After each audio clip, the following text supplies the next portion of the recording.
A simple careless mistake leads Murfreesboro police to an accused sexual deviant. He ran, but U.S. Marshals tracked him to a hideaway out of state. Now, as Nick Barris tells us, there's a growing investigation into the suspect's huge collection of child pornography and locating potential underage victims.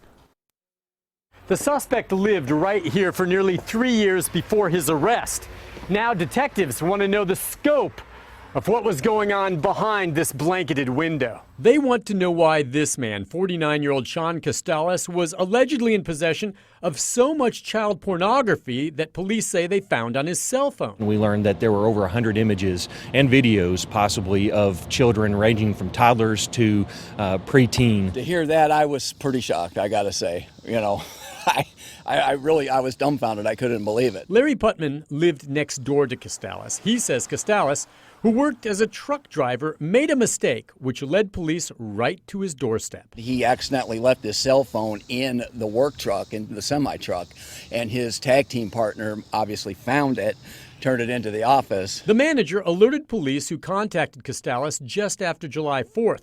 Putman remembers seeing him that very day rushing to throw out dozens of bags of trash. Do you think he might have been disposing of evidence? Obviously. Yeah, that's exactly what he was doing. Then Costales disappeared. But working on a series of tips, U.S. Marshals and the TBI tracked him to a small town in South Carolina. He's now back in Rutherford County on more than 100 charges of sexual exploitation of a minor.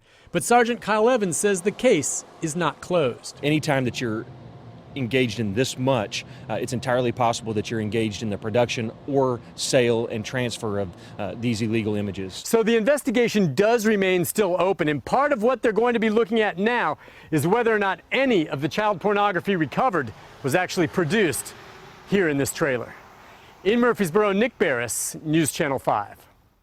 Costales is currently in the Rutherford County Jail on a $500,000 bond.